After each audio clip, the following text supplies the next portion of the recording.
Sanibona, ngiphinde nginibingelele futhi nanamhlanje. Kuhlezi kuyintokozo enkulu kusukela ekujuleni nje kwenhliziyo yami ukuthi sihlezi sihlangana ngamazwi kaba wethu ohlala ekhaya ezulwini ngokuba lamazwi lawa awukudla kumnandi emphefumulweni wethu, awukudla kumnandi kwingaphakathi lethu ngoba ondla thina uqobo. Inyama siyayondla. Inyama sinikeza konke, sinikeza amapharishi, sinikeza izinkwa, imfudumezo, uphuthu, ubhontshisi, sinikeza yonke into eyidingayo, kodwa sikhohlwe ukuzondla thina uqobo. Njengamanje uNkulunkulu uyathanda ukuthi sihlezi sazi ukuthi nemphefumulo yethu ilamba njalo njengoba nenyama ilamba. And imphefumulo iyona esemqoka kakhulu ukudlula inyama ngoba inyama iyafa iphelela emhlabathini ebese umphefumulo uphila ingunaphakade. So zibuzeke muntu ukuthi if umphefumulo wakho ubukade ungawondli, ubukade ungawunakekeli, ubukade ungawunikezi lutho, ubukade ungawunikeza ama-nutrients, ubukade ungawunikezi ukudla okudingayo, kuzokwenzakalani ngawo? Take a look at inyama yakho. Mase kuthiwa udle for at least 7 months if you gonna survive. Awudli nje iphela inyanga yokuqala ungathinti lutho, nenyanga yesibili ungathinti lutho, nenyanga yesithathu, yesine, yesihlanu, kuzokwenzakalani? Inyama yakho izophela, izokhathala ebese igcina yenza njani? Ebese iyafa. So if imphefumulo yethu singenandaba nokuthi siyinakekele siyondle ngezwi likaNkulunkulu izofa. Uyothi mase usufika lapha ethuneni noma usufika lapha ngosuku lakho lokugcina lapha emhlabeni, uthi usuvuka whereby you realize ukuthi kanti bengiwumphefumulo, kanti bengilo muntu ngaphakathi, and then by that time uzobuzakala ukuthi kade udla yini. Thola ukuthi bungadli, ubukade ungamazi uNkulunkulu, ubukade ungazani nomdali wakho, and then you will surely die. Why? Because uzobuvuna obukade ukutshala ngenyama yakho, uzobuvuna kade ukwenza ngenyama yakho. uNkulunkulu kayibeka nje le example kamnandi kanjani, athi yabona njengoba nisenyameni nisemzimbeni nifana nabantu abasema office. You know mangabe use office ukuthi umsebenzi wakho ukuthi ureporte, well for an example mase kuthiwa usebenze e-office, let's say a call center kanje.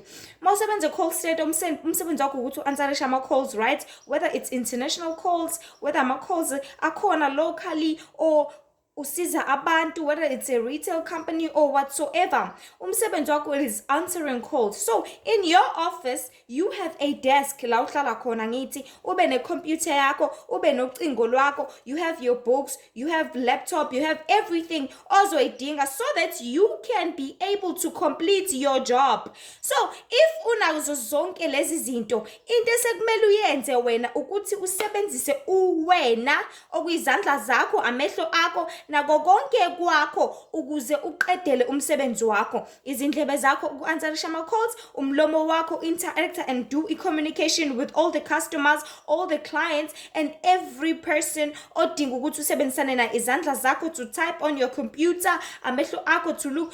Zonke izinto ezikuwena izona ekumele uzisebenzise so that you can complete your job okungumsebenzi wakho. Mind you, we must remember ukuthi kuyenzeka abantu uthola ukuthi use-office kodwa emsebenzini uzoyirawundela nesihlalo, emsebenzini uzoyixoxela indaba zakhe, emsebenzini uzoyiqhafuzela ushingama, emsebenzini uzoyihlebela, emsebenzini uzokwenza izinto zakhe ezibalekile kuyena. Because emsebenzini kuyenzeka ukuthi thola ukuthi kunezinto ezi-advantage kuwena obenefitayo ngazo, like for an example printing machines, photocopying machines. Uvele ube ne-defect ey'ngane zakho ufuna ukuthi uzozenza uphotocopy ngama-instrument nama-materials akhona lapha emsebenzini because kumahala and you have all the advantage ngenxa yokuthi usebenza la.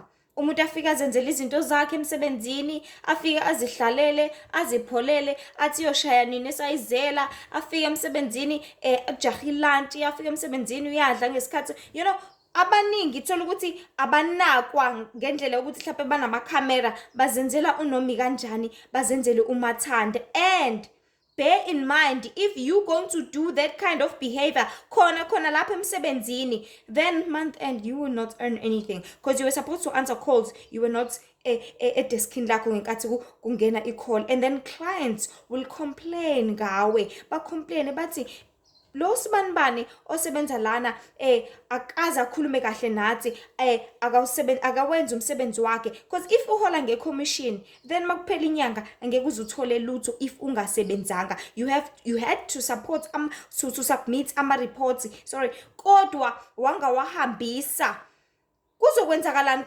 Because there have to be some sort of a register ukuthi nangu usebenzile wasilethela ama-client amangaka kule nyanga, wenza umsebenzi ongaka. You have to reach a certain level of credit yaleyo nyanga leyo, so that kuzobonakala ukuthi okay, udeserve ukuthola imali engaka, udeserve ukuthola into engaka.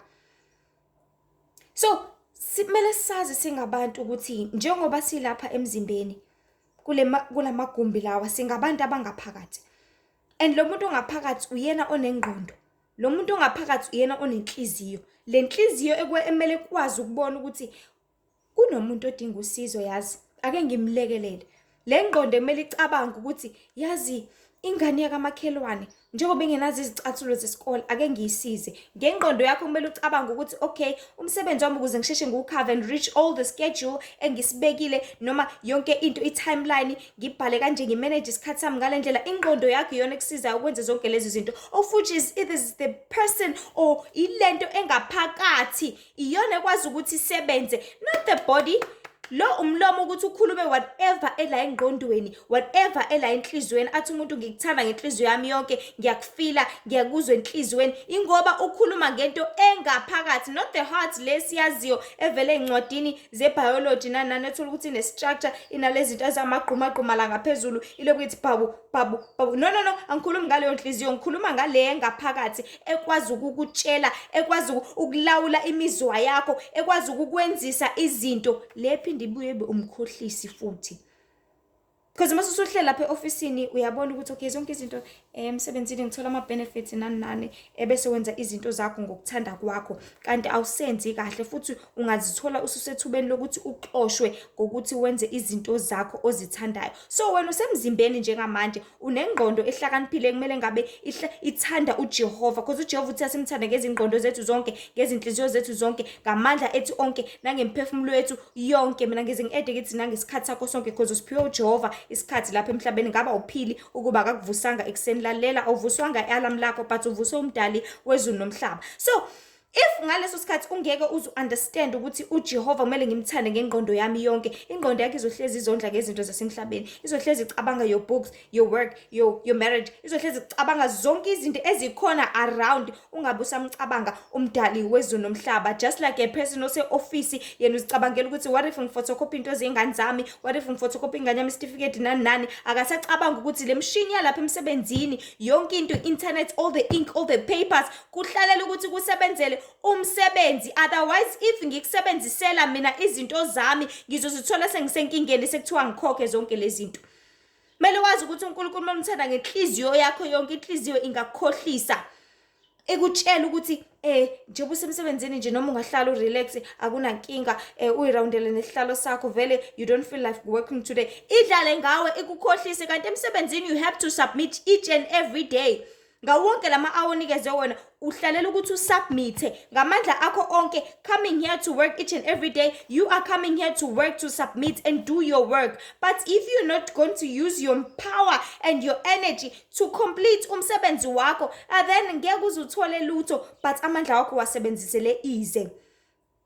So asibuyelene ekuthenini njengoba singabantu abangaphakathi, if lo yamuntu engavukile elele njengalo muntu ohlala eoffice libehlalela ukurounda nesihlalo, if engavukile elele engondleki engalazi izwi kaNkulunkulu, because before futhi uzungene eoffice you need to study ukuthi what does it mean to be a manager, what does it mean to be a supervisor, what does it mean to be here in the office, what does it mean to complete my job. Ngiyucomplete ngokuthi ngenze ini, ngicomplete ngokuthi ngisubmit ini, kumele ngenze njani, kumele ngihloniphe kanjani imanager yami, kumele ngenze ini ngaluphi usuku, ngicomplete umsebenzi ongakanani, so that I can be able to earn whatever that I deserve. But But if you not gonna be at a position la uzokwazi ukuthi kumele ngicomplete ini kanjani ngasiphi isikhathi, then you're gonna be in a bad position.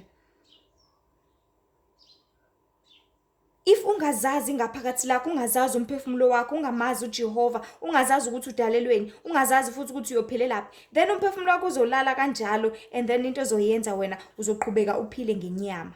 And unfortunately enough, yabo mase usuphila ngenyama, inyama izohlezi ifuna inkanuko because inyama ibhilonga la emhlabathini, ibhilonga la emhlabeni. Inyama into eyicabangayo yona ukuthi angazi ukuthi ngadla njengamanje, yazi ngihalela usweet, ngihalela amakheke, yazi ngihalela ukuthi ngihambe ngiye ePinetown, lapho thola ukuthi awunayo ngisho imali, yazi Nkosi yami ngase nje ngiyele Nkosi yami bakithi ngiyoyibhukudela. You do not need that. But inyama yakho ihlezi ikhanukela izinto ezibonayo zalapha emhlabeni, kodwa umphefumulo wakho knows ukuthi udaliwe umdali wezulu nomhlaba, knows ukuthi uyophelelaphi ngelinye ilanga, kodwa uyagqilazeka mangabe ubona ukuthi inyama yakho ayenzi kahle, yenza wrong. That is when umzimba wakho ugqilazeka nawe mawusemsebenzini, mawubona ukuthi ingqondo yakho ishiyazi ngelantshi ngidle kakhulu, ngaze ngakhathala, uthi uyayibuka ikhompyutha uyibona uvela ushawa inzululwane same time ube dizzy, noma udle into engekho right ngelunch yakukhathaza, mhlawumbe sikuphathisa ngesisu. So konke lokho kukhathala, all those things, they come together and they drain inyama yakho into working ngendlela ekumele isebenze ngayo lapha emsebenzini. So if ingaphakathi lakho ungalondli ngoJehova, ingaphakathi lakho lilele, ingaphakathi lakho lingazani nomdali wezulu nomhlaba, lingayazi ifunction yalo, noma ingaphakathi lakho lilibele londliwa ngezinto ezingafanelekile, londliwa ngeinformation wrong,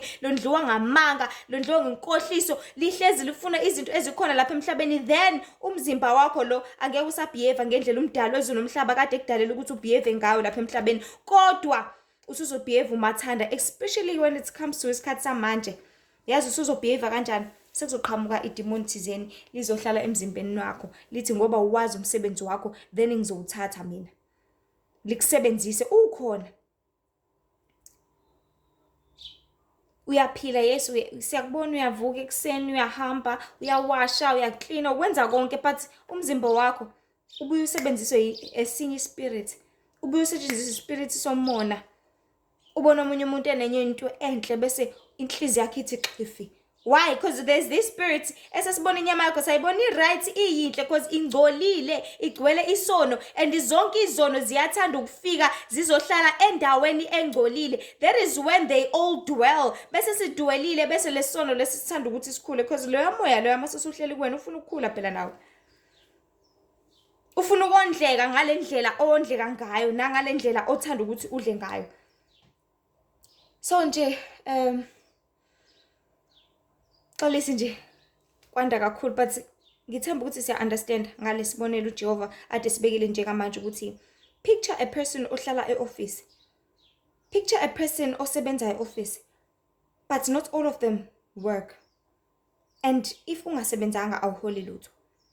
Take yourself as a person ose office njengoba ula emhlabeni, izandla zakho zihlalela ukuthi zenze izenzo zokulunga, zisize ziphi abantu.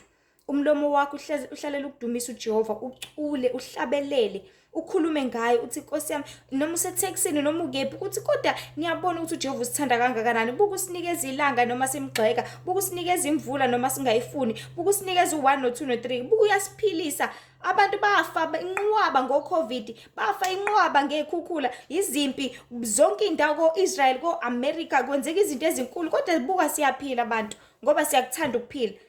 Nqwaba amathuna emhlabeni, izigidi ngezigidi, but zibuke wena ukuthi uyaphila.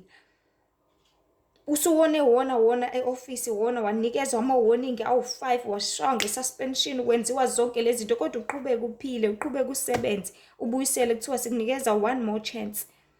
Uqhubeka uyona lapha emhlabeni, uqhubeka uyabheda phambi kaNkulunkulu, uqhubeka uyazibhemela, uyazifebela, uzenzela zonke lezi zinto, but uNkulunkulu aqhubeka agigqabeze ngempilo.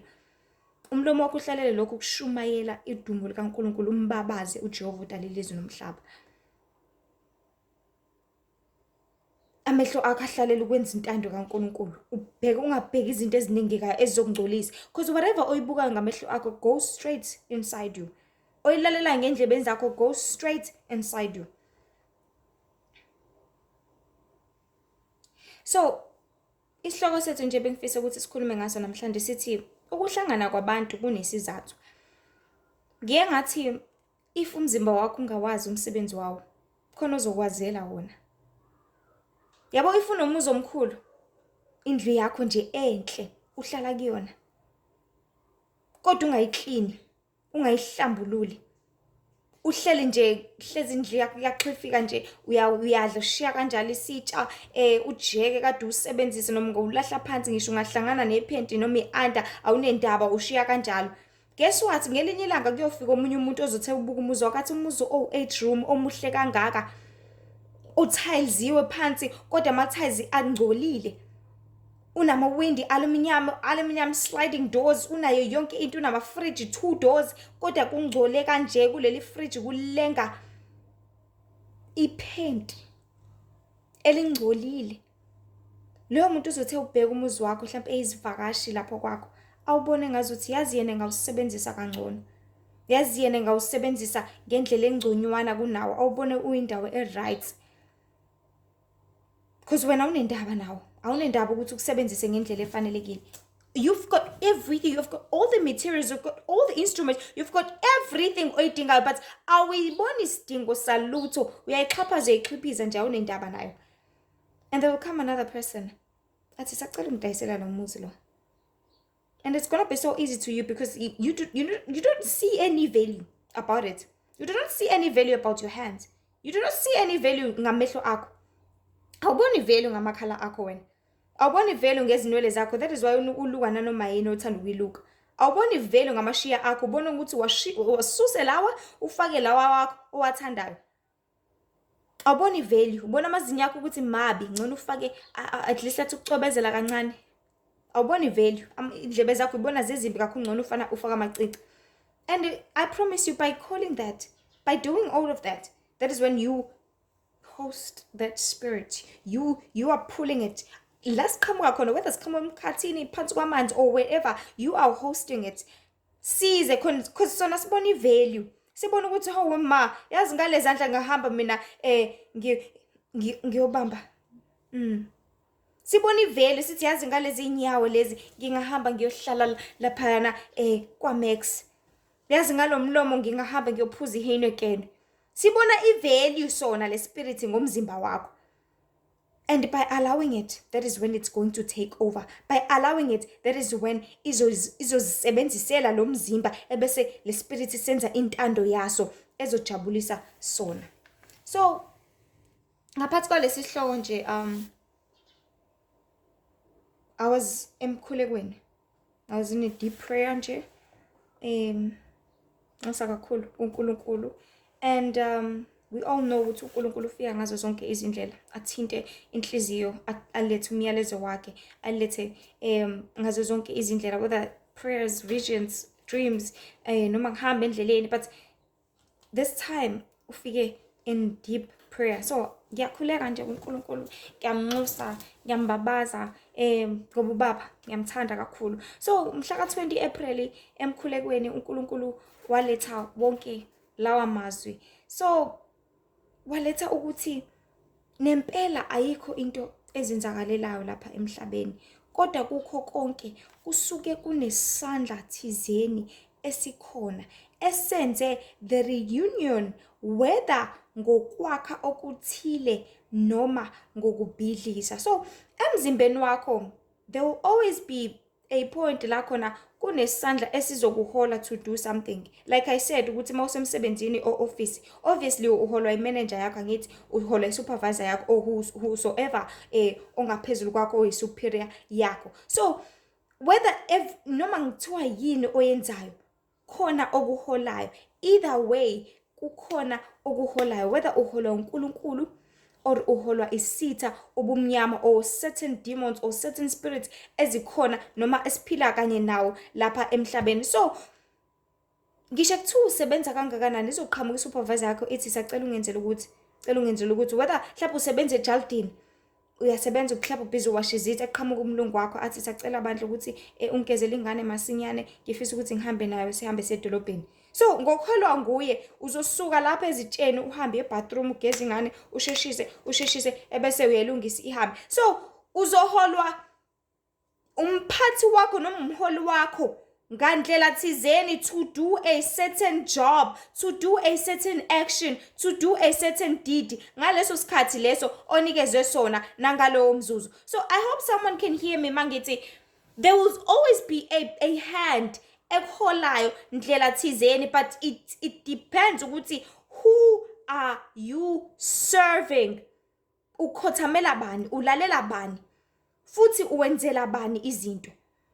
And ngokuseva kwakho, that's superior of yours, that is how you are going to maneuver around. Usebenza esitolo eCheckers, your manager will tell you ukuthi okay, cela usuke nje kamanje kuleyo department uhambe uyosiza ngale eback. So kususa lapho ikise lapha eback. So I hope anyone can understand mangithi that in each and every aspect kukhona okuholayo, kukhona okuhambisa endleleni, kukhona okwenzisa whatever okumele uyenze, but kuncike ekuthenini wena ukhonza bani, wena ulalela bani, wena uthobela intando kabani. So we live in times lapho khona imimoya izibusela emzimbeni yabantu okudala yenze ukuthi abantu bangazitholi bona. So imimoya into especialize kakhulu kuyona, it is influence. So ke siyazi ukuthi if ingane iziphethe kahle, ifunda kahle, sayintombi, isayinsizwa, if there's gonna be a bad friend on the side, uzoba i-bad influence enganeni yakho.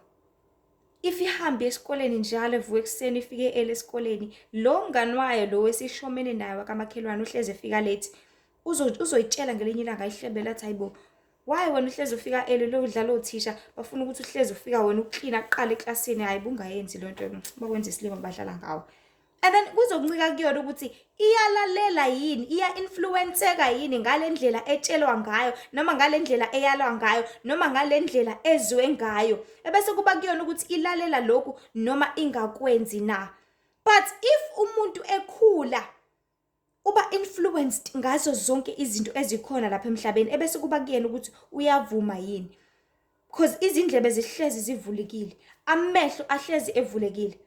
Remember isisho sesiZulu bathi iso liwela umfula ugcwele. Iso lakho can see very far away. That is why it can capture and then bese lidonsa yonke into oyibonayo, ebese kuba kuwena ukuthi uyayihlalisa noma uyayikhipha lento le. But imimoya into especialize kuyona kakhulu, ilahlekisa abantu ekungazini, ibenze bazi izinto ezi-wrong kakhulu kunezi-right ukuze bengeze bekwazi ukuzisiza, bengeze bekwazi ukuziphulukisa, bengeze bekwazi ukwenza into efanelekile ngezimpilo zabo, sorry. So imimoya is very influential and iyacontrolana kakhulu, but kuba kuwena ukuthi uyayivumela yini. And ukuhlala kwayo le mimoya le emzimbeni ihambisa abantu away from iqiniso. Kahle kahle, it is a way of destroying, it is a way of building, it is a way of stopping, and it is a certain criteria. Iza ngenjongo thizeni emzimbeni wakho, noma izobhidliza, noma izokwakha something, noma khona into ezokwenzeka emzimbeni wakho. But injongo kaNkulunkulu, it is always building, ukuthi akwakhe nje kuphela wena. Khona uzokwakheka, uzokhula, uzokwenza intando kaMdali wezinomhlaba, uzokwenza intando kaBaba uNkulunkulu ohlala ekhaya ezulwini. But imimoya imisebenzi yayo ukuthi destroy, because remember, we must remember ukuthi yona ayisavumelekile ezulwini, ayisazophinda ibona umbuso wezulu, but uwena wedwa ongakwazi ukuthi ubone umbuso kaNkulunkulu. So izodestroya whatever osanayo, izodestroya your soul, izodestroy inyama yakho ngokuthi ikucontrol ekuthenini uhambe ezindleleni ezingekho right, so that wena ngelinye ilanga ungeze wabonana noNkulunkulu njenganayo. So iyakisebenzisa wonke umuntu ke ovumayo ngomzimba wakhe, iyayisebenzise yonke into evumayo ngenyama yayo, because ithatha iadvantage ukuthi abantu abazi kangakanani. Picture emsebenzini uyafika. Uzoqala umsebenzi. Awazi ukuthi imanager ijabuliswa kanjani, awazi ukuthi supervisor ijabuliswa kanjani, and then unikezwe a certain person ozokufundisa akutrain, akunikeze a good experience lapha emsebenzini.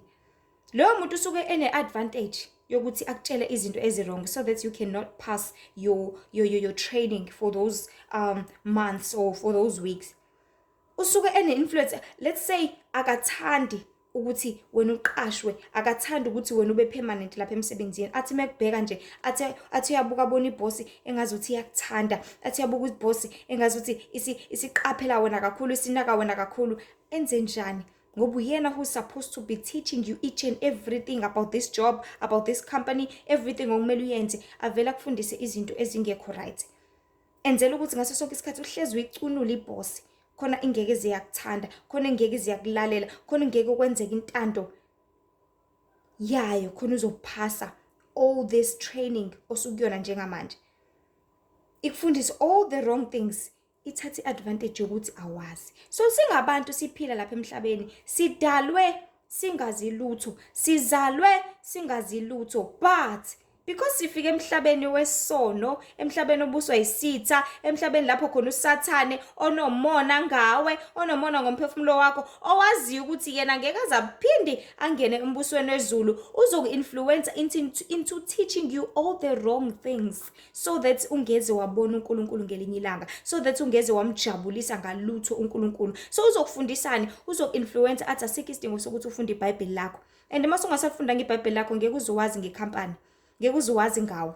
Mase ungasafundanga iBhayibheli lakho ngeke uzowazi imithetho kaJehova emthabisayo ubaba ohlala ekhaya ezulwini, le athi amasigcine siyenze sonke. Ngeke uzowazi ukuthi uNkulunkulu ucunulwa yini angayifuni, yini angayithandi, yini engenza ukuthi uJehova aqhele away from wena, angakubheki.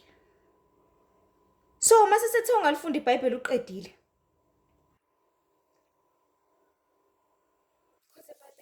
when you get all the truth. Ila uthola khona ngawe, ila uthola khona ukuthi gqoka kanje uJehova uthanda ukuthi ugqoke kanje, ila uthola khona ukuthi ungakubuka ukuthi kuzongcolisa, ila uthola khona ukuthi ukuhleba kuyisono, ukuweba kuyisono, and zonke lezi zinto eziyizolo zizokufinyelelisa ekufeni.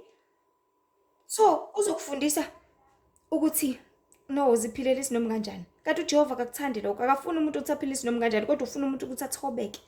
Yes, uNkulunkulu has given us all the freedom in the world, but that freedom is not for us to do anyhow, but it is the freedom for us to maneuver around lapha emhlabeni, senze intando kaBaba ohlala ekhaya ezulwini ngokuthandwa nguye, ngoba uyena uBaba, uyena obusayo, uyena ongumnini mandla wonke lapha emhlabeni. So isitha mase sik-influence ngaleyo ndlela, sizokwenza sure, sizokhanda sure ukuthi awuyazi into ekumele uyenze. Awuyazi into eright elungile ubaba ohlala ekhaya ezulwini, awuyazi into ekumele uyigcine, awuyazi i-mandate noma into oyizele la. And mase ungasayazi into oyizele emsebenzini, lo muntu oku-influenceayo, lo muntu okumele akutrain akufundise, athi hayi noma singawuhlala phansi, noma singafika late, hayi boss ayinankinga nalokho. Hey, kanti boss inyanya ngisho umuntu ofike in 1 minute. Ebese boss iyacunuka, ebese boss iyacasuka, ebese kubona ungafanelekile ukuthi uthole lo msebenzi, ibona ungafanelekile ukuthi ube registered, ibona ungafanelekile ukuthi ube permanent ngoba uyazi into oyenzayo. So in as much as singafunda kuzona zonke izinto ezikhona lapha emhlabeni, kodwa kumele siqaphele, sihlezi sivulile amehlo ethu. Nalapha emsebenzini uqaphele uvula amehlo akho, because kunabantu abanomona abangafuni ukuthi uqashwe, abangafuni ukuthi ube permanent. But into ongayenza wena yazini, just go straight to iboss. You can report straight to iboss yakho. Yes, this person was supposed to train you, but zifundele wena ngeboss yakho ukuthi iboss ithandani, ayithandi ini. There's no mistake ukuthi uhambe uyocela i-meeting neboss, umbuze nje just simple questions. Uthi yazi angibonanga kahle lapha, angathi angizwanga kahle khathi engifundisa umanager yami noma isupervisor yami, sacela nje ukuthi ngibuze embalwa khona ngizoqonda izinto ezi1 no2 no3. So it is about time abantu bebuyele ekuthenini isikhathi sokuthi uzazele uNkulunkulu mathuba. Because uzofunda lapha ngomfundisi wakho, kanti umfundisi wakho uzokufundisa izinto ezirong, kanti umfundisi wakho uyiholela umoya obusathane, utholela umoya wamanga, umoya okukhohlisa.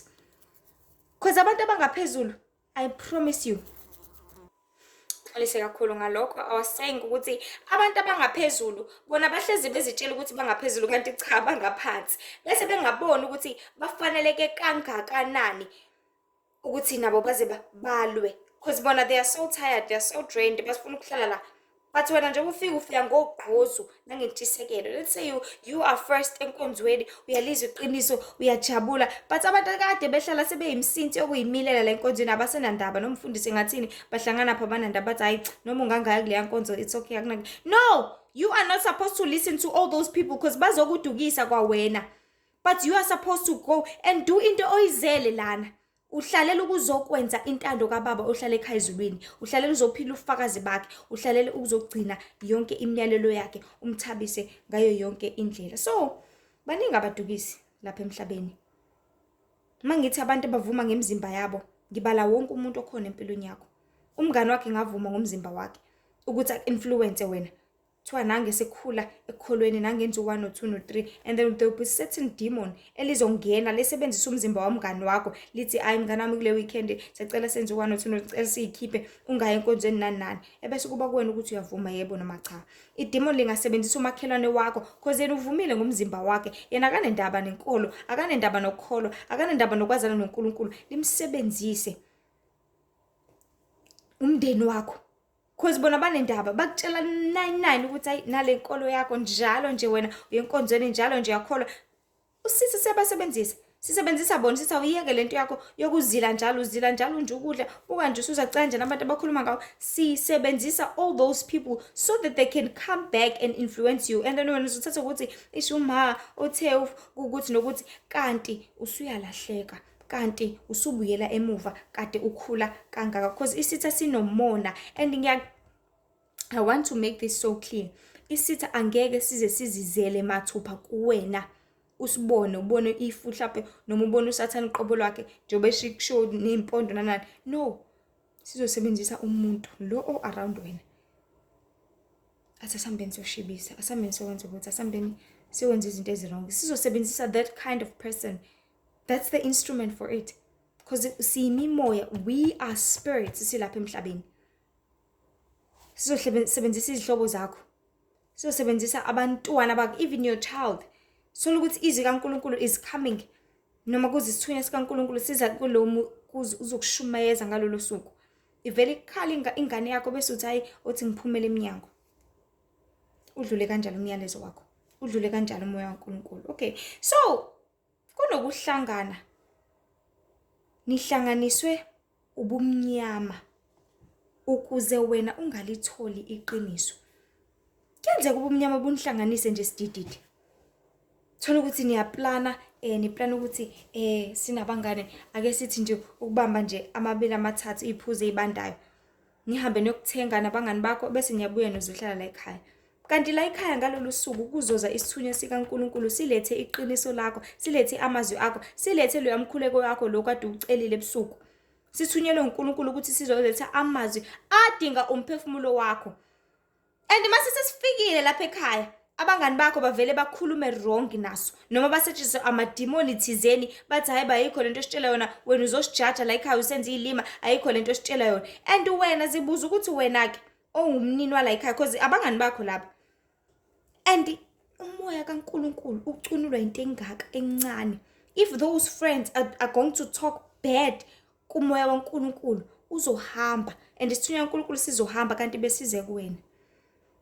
So ukuhlanganiswa kwabantu kuhlangana ngenjongo thizeni. Ukuhlanganiswa kwabantu bahlanganiswa ubumnyama kwenzela ukuthi icebo likaNkulunkulu livimbazeleke, kwenzela ukuthi kublockwe uNkulunkulu etheni nafinyelele kuwena.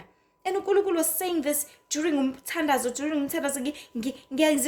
ngizizwa sengikhuluma ngithi even abantu bahlanganiswa ngendlela ezibe zobumnyama. Ukuhlangana nje even nasendleleni mhlasimpe bekumele ugibele kuleya taxi la kuzoshunyelwa khona uvela uhlangane noma akubambe akuvimbezele. Awunakile wena. Niyaxoxa uzothi uyangishiya le taxi ade ngithi ngifuna ukuyibamba. So ukuhlangana kwabantu, whether nihlangana edolobheni, whether nihlangana enkonzweni, emgaqweni, nihlangana ekhaya kini, kuvele kufika izivakashi nje, kade ubuthi uyaphuthuma, wena uphuthuma enkonzweni, sifika izivakashi sithi siyacela bandla uzongigadela ingane yami, bese wena ngoba unomusa, ngoba unomnene uthi hayi kulungile-ke ngizokugadela Nkosi yami, kanti le ngane izokuhlupha, kanti bekuyothola umyalezo wakho lapha enkonzweni ngalolu suku. So lokuhlangana kwabantu behlanganiswa ubumnyama kulisana nawe ukuthi ungatholi iqiniso kaNkulunkulu. Khona uzuhlala udukile, ungasophinde waphulukiswa. Things like imicimbi ngosuku lwenkosi. Kuthiwe ekhaya naye senze umcimbi ke namhlanje. Akho umuntu ophuma la egcekeni. Senze umsebenzi ngosuku laNkulunkulu. Akho umuntu ohamba kunomsebenzi kunomshado. Ungahamba kanjani enkonzweni kube nomshado?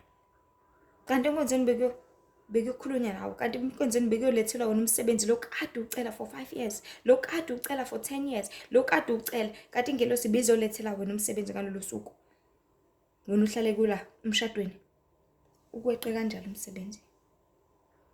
Ukukhiphana. Athi uma wakho mina ngi-offer noma athi umzala wakho kade wamgcina athi ngi-offer nge-weekend kuphela. Le weekend le kumele ngabe uya ngayo enkonzweni. Le weekend kumele ngabe uhamba uyokhonza umdalo wakho. Ukhetha ukuthi hayi athi ngihambe, it's just one weekend kanti kunani? Hawu i-weekend eyodwa, hawu kanti kunani? Uyaluza, uyalahlekelwa, uyafa. Parties, imigidi, amaphathi. Sonke siyazi ukuthi amaphathi amaningi enziwa ngosuku lwaJehova. Sonke siyazi ukuthi amaphathi amaningi enziwa Saturday, Sunday nge-weekend. La kumele ngabe khona uyobuyisana nomdali wakho. La kumele ngabe khona uyokwenza intando kaNkulunkulu. La kumele ngabe khona uyolalela. Ngizothi awungeke umngani wami. Kuyimina ubest friend wakhe ngingaye ephathini kwi-21st yakhe awu kanjani? Imina umesiphathi futhi kade angicela. Futhi uzongikhokhela, kumele ngibe u-MC. Kumele ngiphathe umcimbi. Kumele ngimsize, kumele yabona le gama elithi kumele. Ask yourself ukuthi kumele ngempela yini? Uzokusiza ngempela yini lento? Izokusiza ngani? Izokusiza ngokuthi uzodla ikheke? Izokusiza ngokuthi uzosutha uzodla kamnandi kudla kunamasaladi? Izokusiza ngokuthi uzokukhokhela? Izokusiza ukuthi uzokukhipha after lento le? Izokusiza ngani? Bese uthi wena kumele. Kumele. There's nothing like that. I promise you there's nothing like that. And all different events and functions. Mhlawumbe ubufuna uqala ibhizinisi lokubhaka. Kube ne-function thiwa ke there's something a event la khona kuzokuhlangana ama-business ahlukahlukene kuzoshare ama-ideas. Thola ukuthi kanti bazohlangana ngosuku la kumele ngabe khona wena uhlangane nabazalwane. La kumele ngabe khona ukhonza umdali wezwe nomhlaba. La kumele ngabe khona usondela kuNkulunkulu wakho. Uthi kuyaphoqa yazi kumele ngiye lapha yana. Ibhizinisi lami vele isonto elilodwa nje kuphela. Khona ibhizinisi lami izokhula. Kanti cabanga lesiyasibusiso lesiyana sebhizinisi lakho ukuthi likhule. Bese uvela kuJehova enkonzweni. Kanti cabanga ukusuka kwakho ungayi enkonzweni uthi ugijimela ama-business ideas. Kanti uNkulunkulu bengeze kunikeza i-business idea, bezokunikeza imali, bezokunikeza i-sponsor. Sokuthi sikunikeze konke. And lama ideas ubungayithola na ku-social media lento, ubungakuthola na ku-internet lento, ubungathola abantu bekhuluma besho lento bebengayenza na online. Thola ukuthi nayo le event oyakuyona izorecordwa ifakwe ku-YouTube. Imagine uYouTube buzokuspendela nje 200 MB kuphela ubuke le video le iziphele. Ususpend 100 rand ugibela uya lapha. Ususpend imali yakho, ususpend isikhathi sakho, wasurrender, wacompromise ngesikhathi sokuthi usondelane nomdali wakho. Wacompromise isibusiso sakho bodwa uzosithola lapha enkonzweni, wahamba waspend imali yakho, waspend energy yakho, kanti lento le izofaka futhi la ku-YouTube. Irecordwe yonke lento. Waste. Usulahlekelwe okukhona ngongekho. Asihlakanipheni abantu baNkulunkulu. Ukuhlanganiswa kwabantu bahlanganisela isizathu thizeni, bahlanganisela injongo thizeni. There's a certain reason why nihlanganiswa ngale ndlela. Kunendima ekumele idlaleke thizeni. Kunomuntu okumele angalitholi iqiniso thizeni. Kunomuntu okumele angafiki la yakhona. Kunomuntu okumele afike late. So kuzozana ngayo yonke indlela ukuthi kube njalo. And then bese kuba ukuhlanganiswa. There is a saying before nje siyekuhlanganiswe noJehova. There is a saying ethi, be careful of what you wish for because you might just get it. Yabo zonke lezi zifiso ninazo ezingqondweni zenu ukuthi yazi mengathola ukuthi usathana uzoyigaya yonke le nto leyo ayihlanganise ayibumbe ithule ithi thaqa. And then mase seyibumbile yonke leyo nto uzokunikeza into eyifunayo. You want all the riches angithi ufuna yonke imali ekhona emhlabeni. Uzothi mase kusondela isikhathi sokuthi uJehova zama ukuthi afinyelele kuwena. Athi hayibo lo bekade efuna umsebenzi animnikeze nomsebenzi. Ngalesikhathi ususondela ngempela usuthi ngiyalizwa yazi livangeli yazi ngiyakuzwa lokho usathana gixabeze ngomsebenzi ozokusebenzisa 7 days a week. Because sesifikile isithunywa saNkulunkulu kini sakulethela umyalezo wathinteke enhlizweni yakho wathinteke emphefumulweni wakho. Njengamanje wena usuzocabanga ngoNkulunkulu usuzozondla ngezwi kaNkulunkulu ngaso sonke isikhathi asosathana ngeke lo. Engazuthi useqala ukuphaphama kancane useqala ukuhlakanipha animnikeze into ayifunayo befuna umsebenzi behleze cabangana nomsebenzi because uyahlupheka animnikeze umsebenzi ngixabezi umsebenzi ukwenza ukhohle nanokuthi uke wezwi zikaNkulunkulu ukwenza ukhohle nokubaleka ukuthi ufundiswe lakho ukwenza ukhohle nokubaleka ukuthi kumele inkonzweni because usebenza 7 days a week.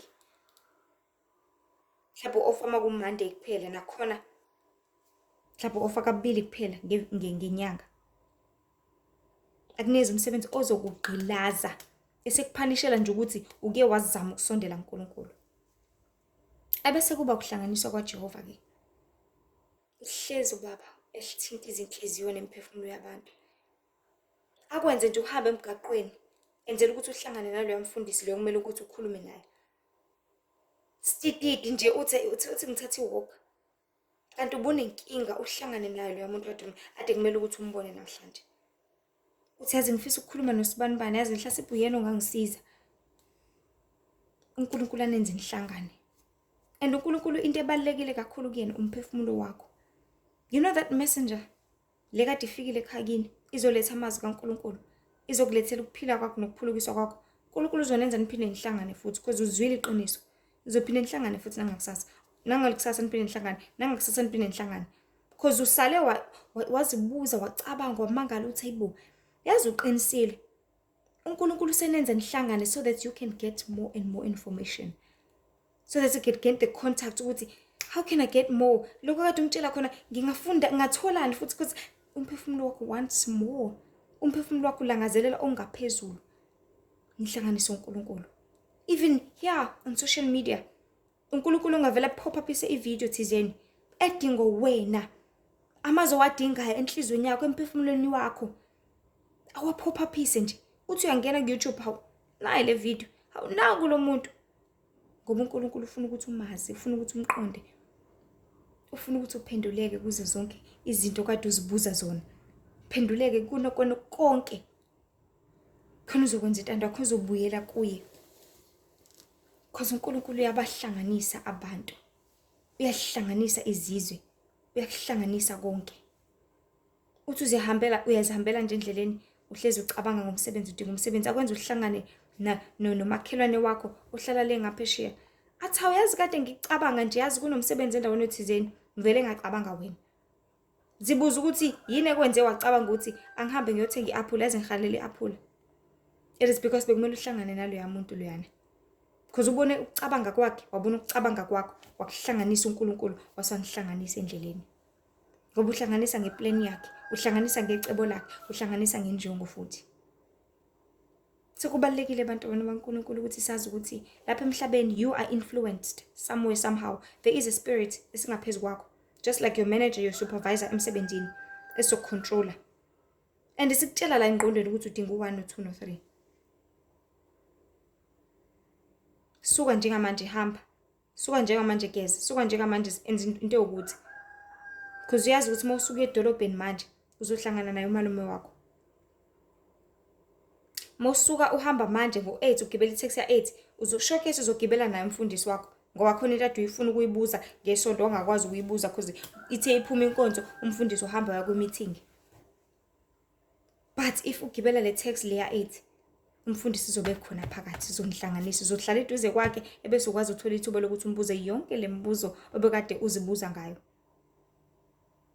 So noJehova uyakwazi ukuthi abahlanganise abantu. So ukuhlangana kwabantu kunesizathu. Ningacabanga ukuthi izinto ziyazenzakalela lapha emhlabeni. Ningacabanga ukuthi hayi vele bathini coincidence. No, ayikho into kanjalo. Ihlanganiswe injongo thizeni. Whether umubi ezama ukuvimbezela something, whether uNkulunkulu ezama ukuvulela something, evulela ukukhanya kwakho, evulela wena iqiniso, enikeza wena konke okudingayo. So anything ozindla ngayo enhlizweni yakho, oyicabanga engqondweni yakho, it is going to influence each and every spirit around. Ukuthi sikunikeze noma ukuthi sikuphuce. If ulangazelela uNkulunkulu kodwa usabambela izinto zezwe, the spirits around azokwenza ukuthi lezi zinto lezi ohlezi uzilangazelela unikeze zona uzithole. So that ungeke uzumthola uNkulunkulu because ukuthola kwakho uNkulunkulu ukuthola iqiniso. Ukuthola kwakho uNkulunkulu ukuthola ukuphulukiswa. Ukuthola kwakho uNkulunkulu ukuthola inkululeko. Because baningi ababoshwa lapha emhlabeni. Inkinga abazi ukuthi baboshiwe. Inkinga abazi ukuthi badinga ukuphulukiswa. Inkinga abazi ukuthi badinga ukwazi. Inkinga abazazi bona uqobo lwabo bazi imzimba. Abantu bazi imzimba lapha emhlabeni. Umuntu wazi ukuthi nje mina mangidlile ngalala ngabuka TV ngahamba ngabuya sekuphelile. Mangicabangela intombi yami nje seku-right, mangicabangele ngomsebenzi nje seku-right, mangicabangele manguthisha ngicabangela abafundi bami seku-right, mangudokotela ngicabanga ama-patients ami ngicabanga ukuthi kule weekend sizoya kephi seku-right. Mangummeli ngicabanga ama-client ami ukuthi yazi i-client yami one seku-right. But into ebalekile kunengaphakathi lakho ekumele ukuthi ucabange. Kunengaphakathi lakho ekumele ukuthi ulangazelele ukuthi lazana nomdali wezwe nomhlaba. But it's unfortunate ukuthi umuntu nguye okhethayo ukuthi ulidwa imuphi umoya, imuphi awuvumelayo ngoba since uNkulunkulu ethinta inhliziyo yakho same as isitha sakho okungusathane senza the same thing. Because when God speaks, it's like, you know, a situation when you have heard a word, mhlawumbe bukade uthunyiwe kanje and you forgot ukuthi bukade uthunyiweni. And the minute you remember, that is when you touch something, you are touched on something that you already know. So it is a connection ekanjalo ngoba uJehova siyamazi, but we just need to remember him and get back to him sisaphila. Uyazi ngithi ukuthi mangabe mhlawumbe uhamba esikoleni uma wakho athi masusubuya esikoleni udlule lapha yana eduze kwasesikoleni kunomama ozokunikeza 1 or 2 or 3. Umama Mbonambi udlule kuyena uthe ubudlula kuyena. And then ukuphuma isikole ucabanga ukuthi kumbe uma uthe ngenze uthe angidlulephi. Uyibuza uhlala uyibuza bese uyakhuluma kumbe uthe angidlule kaMambonambi ngiyomlandela imali yakhe lapha yana. Yabo ngale nkathi ukukhumbula i-connection noNkulunkulu ifana nento kanjalo. That is when uNkulunkulu ekhuluma nawe. Because uNkulunkulu uyamazi ngaphakathi kuwena, but udinga ukumkhumbula nje kuphela by getting closer and closer to him and thinking about the Lord. That is why mthanda ngengqondo yakho yonke. That is why mthanda ngenhliziyo yakho yonke, because uyazi ukuthi if you surrender all these things to him, that is when ezokwazi ukuthi ahlale nawe abeseduzane nawe akunikeze all the right information that you need, especially about yourself, especially about ukuthunywa kwakho lapha emhlabeni, especially about injongo yakho lapha emhlabeni. Because as a person oqashiwe emsebenzini kumele ahleze ekhumbula injongo yakhe. Kumele ahleze ekhumbula ukuthi ngizosebenza la, ngizokwenza 1 or 2 or 3, ngizosebenzela izingane zami, ngizosebenzela umndeni wami. Njenganathi lapha emhlabeni. Kuzomela hleze sazi sikhumbula ukuthi lapha emhlabeni asizele ukuzolala kuphela, asizele ukuzodla kuphela, asizele uzophuza whatever siyithandayo, asizele ukuthi sizowandisana nje kuphela, asizele ukuthi sizobuka omabona kude, asizele zonke lezi zinto ezikhona lapha emhlabeni, kodwa sizele uzoshumayela udumo kaNkulunkulu. Isaiah 43 verse 21. Laba bantu engizenzele bona ukuba bashumayele udumo lami. So it's about time njengabantu si understand ukuthi Asiqapheleni izinto ezenzakalayo lapha emhlabeni, abantu esihlangana nabo, spend isikhathi sixoxe nabo izinto ezenzakalayo ukuthi konke kwenzeka ngenjongo. Ungavimbezeli icebo likaNkulunkulu ukuthi ingafezeki empilweni yakho. Ungalingi ulivimbezele ngokuthi uvumele ingane ukuthi ikhale ekubeni kumele ngabe ulalela intshumayelo, engabe ulalela inkonzo. Ungavumeli ingane ukuthi ikhiphe enkonzweni umfundisi eshumayela iyakhala, wena usuyophumela ngaphandle uyoyithulisa, umyalezo ngeke uze uthole. Ungavumeli ukuthi isithunywa saNkulunkulu sithi sifikile ekhaya kini uvumele abangani bakho seniphuzile basixoshe ngokuthi bakhulume izinto ezinengekayo. Kanti isithunywa besizele wena because deep within wena uyakwazi ukubaluleka kwayo yonke lento. And uNkulunkulu maseseza esekhuluma nawe, you get touched because you remember. That is when you get penetrated. Iqiniso likhulume nawe because wena wazana nomdali wezulu nomhlaba, and when the Lord comes ekhuluma through a messenger, ekhuluma through a message, through a video or through something, that is when you get touched. Ku-connect, and then bese uxhumana nezulu ukhumbula ukuthi hayibo, yazi konke la emhlabeni mina ngidalelwe ukuthi ngizothobela uNkulunkulu, ngidalela ukuthi ngingasenzi isono, ngidalela ukuthi ngizenze zonke izinto ezifanelekile ezithabisa umdali wezulu nomhlaba. Angidalelanga ukuthi ngizophuza kanjena ngoba lokuphuza lokhu kuzongisa esihogweni, kuzongifikisa ekufeni. Angidalelanga ukuthi ngizobhema ngoba ukubhema kulimaza amaphaphu ami, yazi uqinisile. Angidalelanga ukuthi ngizophila lempilo, ngizoba nomona, ngizokwenza zonke izinto ezingafanelekile la ngaphambi kaNkulunkulu. That is when you will remember. And uhlaze wazi ukuthi ngaso sonke isikhathi izwi kaNkulunkulu malifika alifikeli ukuthi ngalolo suku sekuright sekwanele, but lifikele ukuzokukhumbuza. Yabo masukhumbulile ukhumbulela ukuthi wenze njani, wenze. It is as simple as that. Masukhumbulile ukuthi uma wakho ukuthumephi, ukuthume ukuthi udlule kaMbonambe emlandela imali, awukhumbulele ukuthi wazi ukuthi okombe ngithume kaMbonambe bese uyagoduka, cha, shona khona phela kaMbonambe. So izwi kaNkulunkulu mase selifikile empilweni yakho, la kuthinta inhliziyo yakho, lathinta umphefumulo wakho, likutshelela ukuthi lokho kubhema lokho ungabusakwenza phela. Leyo relationship yakho leyo that is so toxic ezokubulala, stop it. Zisize wena. So sekuyisikhathi sokuthi sivuke emphefumulweni, uvuke kungaphakathi lakho, uzazi wena, because uNkulunkulu made a very good example by the start of this video ukuthi njengoba ulapho kulelo gumbi lelo mzimba wakho, ufana nomuntu ose-office, uzosebenza lana, awuzile uzotanasa, awuzile uzorelax. Hlaze wazi ukuthi e-office uma ungasebenzanga month end ngeke uzuthole lutho.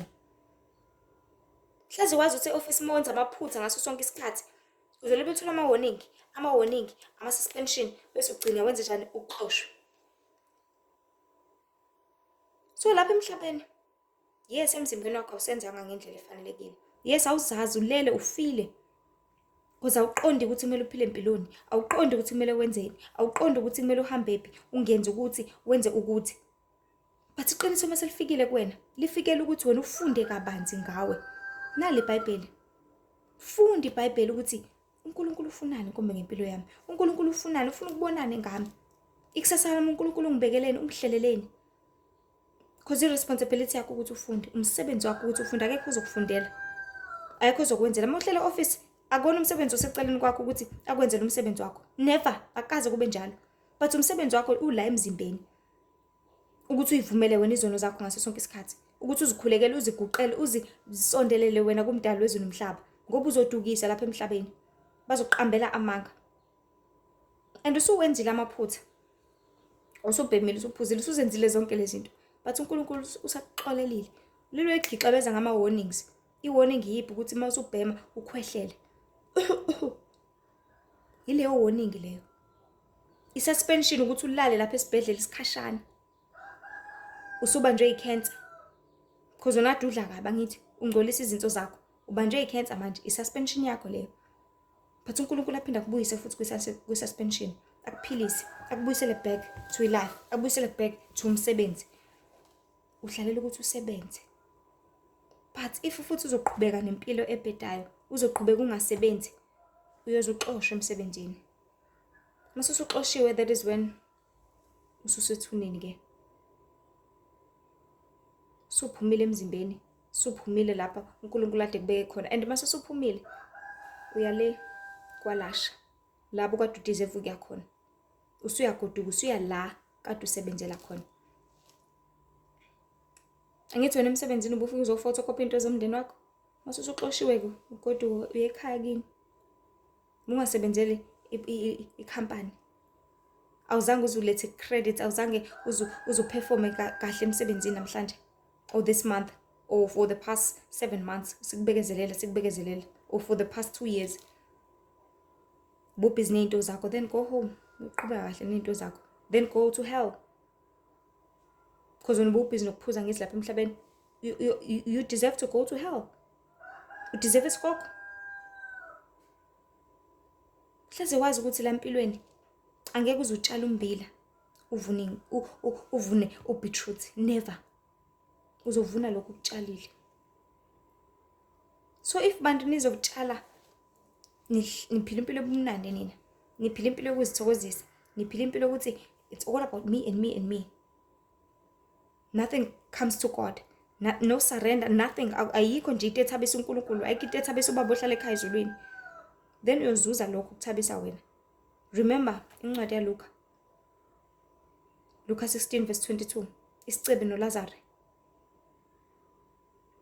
Ukuthi isicebi sasitana sasiyibusela lapha emhlabeni. uLazarus ekhonza uJehova, esarenda uNkulunkulu. Bafa boba-2, isicebi sayaphi? Asiyange esihogweni eHades, sayosha ngenxa yokuthi sasibusa sona. Saya la sasikufaneleke khona, la kwakufanelekile khona. Wayaphi uLazarus? Akayanga goduduzwa esifubeni sika-Abraham ngenxa yokuthi yena ubekade ephila impilo yobungcwele, ephila impilo yokusarenda uNkulunkulu, ephila impilo akade edalelwe yona lapha emhlabeni.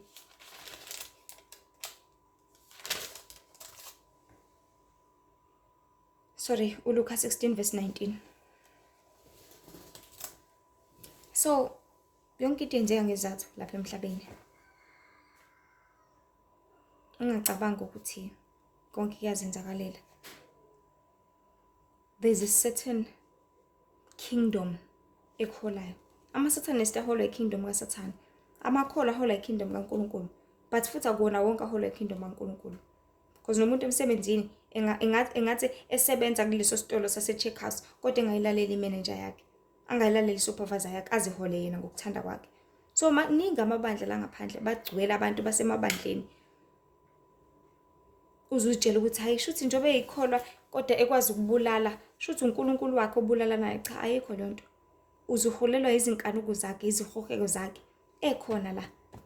Ucashe ngebandla, ucashe ngokuthi umfundisi, kanti at the back uyinkabi, kanti at the back umdlwenguli, kanti at the back umqambe manga, kanti at the back umhlebi. So do not think ukuthi izinto ezenziwa ngabantu shuthi baholwa uNkulunkulu, bazenzela uNkulunkulu. Ayikho le nto. Umuntu uyakwazi ukuzenzela umathanda noma ekwi-territory engekho, engafanele ngabonza umathanda. Nangu nesi uyakwazi ukuzenzela umathanda lapha eklinikhi, angithi iziguli zingaka, ulayini umngaka, ayihlalele ofisini lakhe ayiphuzele itiye, bayixoxele indaba nabanye onesi. Emsebenzini umuntu azenzela ukuthanda kwakhe ngesikhathi somsebenzi, just because iboss ayikho isahambile saye overseas. So ningacabanga ukuthi abantu izinto abazenzayo it's because baholwa uNkulunkulu. Surely ayikho le nto. I promise you. Ningalenzi lelo phutha. Akekho. But uholwa uNkulunkulu uzombona ngeqiniso. Uholwa uNkulunkulu uzombona ngokwenza intando kaNkulunkulu, ngokuthobela uNkulunkulu, ngokuhlonipha, ngokwesaba uJehova, ngokugcina yonke imiyalelo eyishumi. Uholwa uNkulunkulu ngeke uzombona eba, ngeke uzombona ephinga, ngeke uzombona efakaza amanga, ngeke uzombona enomona, ngeke uzombona ephuza, ebhema, efeba, ngeke uzombona enza lutho. Uholwa uNkulunkulu ngeke uzombona ekhuluma amanga, enkohlisa, exhafuza inhlamba ngendebe zakhe. So asibuyeleni eqinisweni, silifuna iqiniso esalitholakala. Iqiniso linguJehova. Simbize uJehova esaseduzane. Simbuze ukuthi Nkosi, njobe silapha emzimbeni, thina ke mina uzibuzele wena self ukuthi mina ke ngihlaleleni la emhlabeni. Ngihlalela ukwenzani mina baba? Ngihlalela ukuphila impiloni. Ngihlalela ukudumisa kanjani? Ngandlela yiphi? Because uNkulunkulu named everything ezweni lakhe. Unendlela akhonzwa ngayo, unosuku akhonzwa ngalo. Unendlela afuna ukukhothamelwa ngayo, unendlela afuna ukuthi uthobeke ngayo, unendlela afuna ukuthi umesabe ngayo because ungubaba ohlala ekhaya ezulwini. Nawe ubaba wakho kini unendlela afuna ukuthi alethelwe ngayo ukudla. Ngithi ufuna ungimbozela eplatini, ufuna ukuguqela, ufuna zonke lezi zinto. Then nobaba ohlala ekhaya ezulwini nayo une-standard sakhe. Nayo unendlela yakhe, une-criteria yakhe, nayo unendlela afuna ukuthi kwenziwe ngayo ethabisa yena. So asibuyeleni kuJehova. Sazi ukuthi ukuhlangana kwabantu kunesizathu. ungalingi uvimbezele icebo likaNkulunkulu ngempilo yakho. Ungalingi uvimbezele isithunywa sikaNkulunkulu ukuthi singawulethi umyalezo wakho ngenxa yezinto ezibonayo zenzakala empilweni nasemhlabeni. But dedela uJehova athathe indawo. Dedela uJehova akuhole. Dedela uJehova kube umholi wakho. Dedela uJehova akunikeze konke okudingayo. So nje Nkosi inibusise kakhulu bekumyalezo nje lo mfishane. Kumele sazi bantu ukuthi usathane uyalwa, ulwa nomphefumulo wakho ukuthi ungazani noJehova. Amadimoni ayalwa alwa nokuthi ungangeni ezulwini because anomona ayazi ukuthi wena wasoza afinyelele ezulwini because axoshe umnguna phakade for good. So sekuyisikhathi njengamanje sokuthi umdedele uJehova enze intando yakhe ngempilo yakho. Ubuyele kuye uzofunda ngawo. Khona uzokwazi ukuthi uzophelela lapha ngelinye ilanga. So uzokwazi ukuthi uzofinyelela yini embusweni wezulu yebo noma cha. Kodwa konke kulele ezandleni zakho. Kodwa konke kulele emandleni akho. Ngoba lo mzimba loyo uwena responsible ukuthi usebenzise lezo zandla. Lo mzimba loyo uwena responsible ukuthi usebenzise lezo indlebe, lawo mehlo, lezo inyawo. Uwena responsible ukuthi udlane ngesisi sakho. Uwena responsible ukuthi wenzani ngesikhathi sakho. Ayikho umuntu responsible for wena. Ayikho umuntu omela atatemise wena noma akutotose or whatsoever. Khona ototoswayo emsebenzini? Akekho. But wonke umuntu usomele adlale indima yakhe, aperforme. So umsebenzi wakho uthi uperforme. Khona uzohola ngelinye ilanga. Khona uzothola ukuphila okuphakade. Uma kade usebenza kodwa. So bese uzofinyelela embusweni ezulu. Uma kade wenza intando ngaba kuhlala ekhayizweni ngoba uJesu uzele abangcwele, uzele bonke abenza izenzo zokulunga lapha emhlabeni. Abazihlambululayo, abazihlanzayo, abangenasici, abangenasono, abamfuna ngenhliziyo yonke. Nkosi nje nibusise kakhulu. Ningakhohlwa ukuthi uNkulunkulu uyasizonda isono. uNkulunkulu uyabuthanda ubungcwele. Amanye ama-video akhona ku TikTok, Facebook and Instagram. Ulihle Ithemba Mzobelo. Nkosi ibe nani. Amen.